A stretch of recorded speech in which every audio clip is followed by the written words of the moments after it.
Je suis Mathieu Frévin, thérapeute familial et de couple formé à l'approche systémique, encore appelée systémie.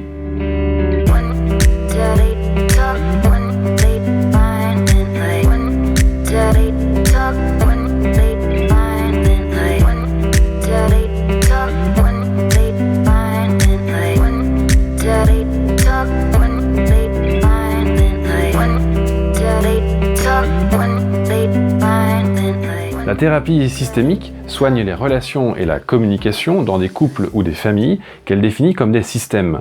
Elle les considère comme en santé lorsque leurs échanges en leur sein sont de qualité. À défaut, ces systèmes se déséquilibrent et peuvent provoquer ou majorer une souffrance individuelle.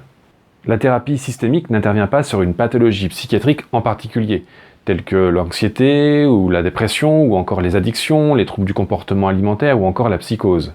Son patient n'est pas l'individu, mais la famille ou le couple qui souffre d'un dysfonctionnement relationnel et qui, une fois soigné, vise au rétablissement de la personne malade. Alors c'est quoi un dysfonctionnement relationnel? Ou autrement dit, qu'est-ce qu'un couple ou une famille qui entre en crise systémique? Les difficultés relationnelles peuvent être classées en 3 catégories. La première concerne les souffrances liées à une appartenance fragilisée ou rigidifiée. Impossibilité d'accueillir et d'intégrer de nouveaux membres. Difficulté à partager et à s'intégrer dans une histoire familiale, à en faire évoluer principes et valeurs. Prédominance des coalitions, des déloyautés, des rivalités ou encore des conflits dans les relations. Difficulté à réguler la distance et la proximité affective, c'est-à-dire problème d'intimité et de rigidité dans les liens. La deuxième catégorie regroupe les problématiques liées au non-respect de la place et du rôle de chacun dans le système. Enchevêtrement ou désengagement relationnel, c'est-à-dire délimitation insuffisante des frontières générationnelles, notamment entre les parents et les enfants. Indistinction des rôles et des fonctions du couple conjugal et du couple parental. Non-reconnaissance de ce que chacun donne et de ce que chacun reçoit. Ne pas trouver sa place concerne également le rapport de l'ensemble du système avec son contexte socio-culturel. Une famille ou un couple peuvent être en difficulté pour s'insérer dans leur environnement social ou pour être reconnus comme tels. Il est question ici de stigmatisation, de discrimination et de leur corollaire, la honte et la culpabilité. La troisième catégorie de troubles concerne l'impossibilité de s'autonomiser et par extension les questions de séparation et de perte.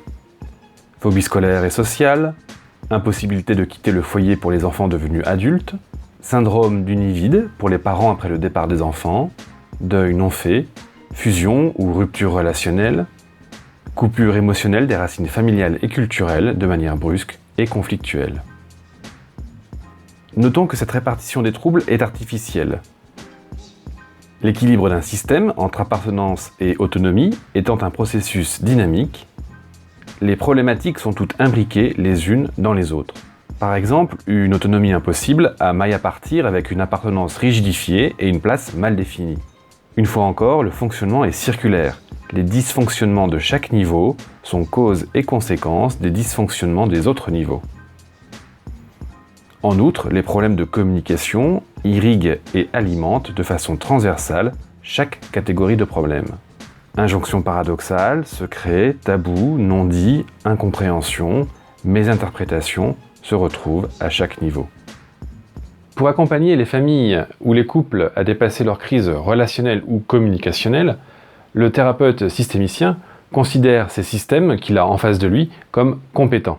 Il dispose effectivement en eux de ressources à stimuler. Loin d'être pointés comme les responsables du dysfonctionnement, ces systèmes sont considérés comme les solutions.